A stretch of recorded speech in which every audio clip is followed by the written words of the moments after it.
ने इतनी मूवमेंट दे दी। कितना सिंपल दिख रहा है ये, बहुत सिंपल दिख रहा है। मतलब निफ्टी 50 है ये एक दिन में नहीं आई, इसमें टाइम तो काफ़ी लग गया इसको आने में।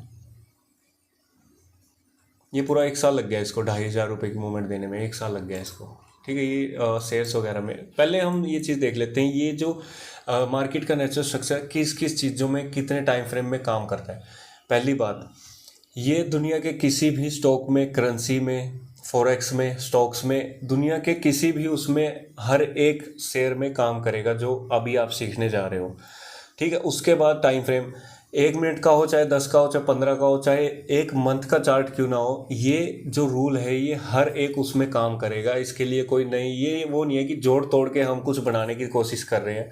ठीक है, ये असली में जो मार्केट का परमानेंट नेचर है ना, हम वही सीखेंगे। उससे अलग अगर हम कुछ सीखने जाते हैं ना, फिर वो गलत ही होता है। गलत भी नहीं होता, लोग अपने अपने ना मतलब तरीके बना लेते हैं प्रॉफिट करने के या फिर ट्रेड लेने के, वो भी ठीक है। वो अपने अपने मतलब सब पे अलग अलग निर्भर करता है। ठीक है, हमारा क्या है कि हम कुछ भी इंडिकेटर नहीं यूज़ करते, कुछ भी मेथड नहीं यूज़ करते, टूल यूज़ नहीं करते, हम सिंपल प्राइस एक्शन पे फॉलो करते हैं हम। ठीक है, तो उसी पे करोगे तो ही कामयाब होगे, क्योंकि आज हम इसमें कर रहे हैं, कल को गवर्नमेंट ने बैंक निफ्टी बंद कर दी, निफ्टी बंद कर दी फॉर एग्जांपल मान लेते हैं, भगवान ना करे ऐसा हो। ठीक है, तो क्या करेंगे, शेयर में ट्रेड करेंगे। शेयर में क्या है, पॉइंट्स कम मिलेंगे, पर प्राइस एक्शन जो है वो हर एक शेयर, फॉरेक्स, क्रिप्टो करेंसी, कुछ भी हो आपका, ठीक है, हर एक चीज़ में काम करेगा। अब उसका हमें आइडेंटिफाई कैसे करना है, हर एक चीज़ को हम नोटिस कर लेते हैं।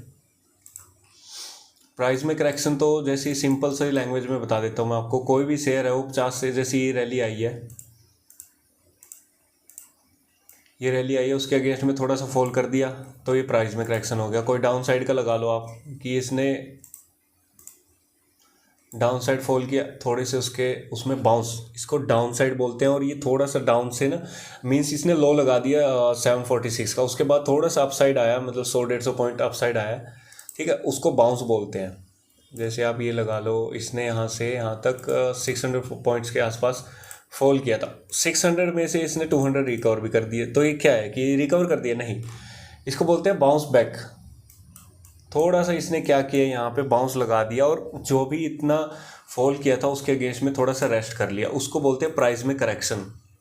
ठीक है, यहाँ से फिर ये थोड़ा सा गिर गया, मीन्स प्राइस हमेशा यही बिहेव करेगा। एक अपसाइड चाल आएगी, थोड़ा सा वहाँ पे जैसे लगा लो एक अपसाइड चाल आई, थोड़ा सा यहाँ पे टाइम वेस्ट करा, ये हाई नहीं तोड़ेगी, इस हाई को हमेशा रिस्पेक्ट मिलेगी। ठीक है, ये अगर ये हाई तोड़ दिया, मीन्स इस कैंडल ने ये तोड़ दिया, तो अब ये समझ लो कि ये हाई नहीं लगाया था इसने, ये टाइम वेस्ट था या फिर ट्रैप था।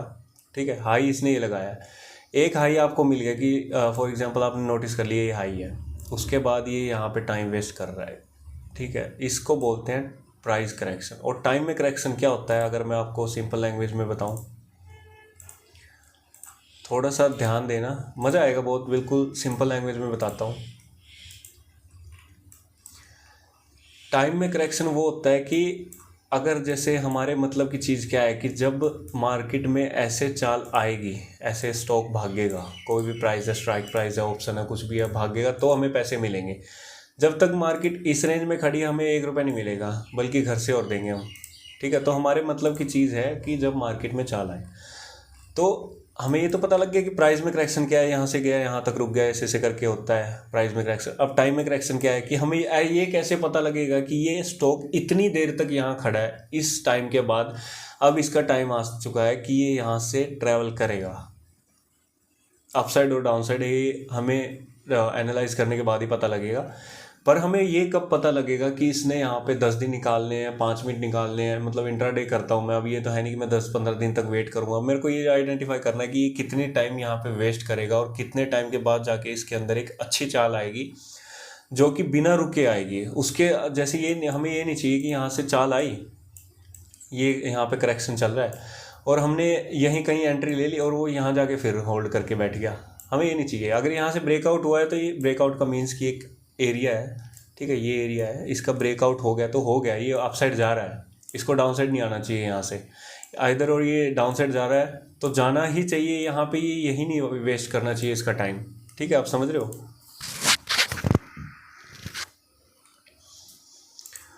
तो टाइम करेक्शन का मीनिंग होता है कि हमें ये कैसे पता लगे कि ये स्टॉक जो है यहाँ पे कितनी देर तक रुकेगा और कितना टाइम होल्ड करेगा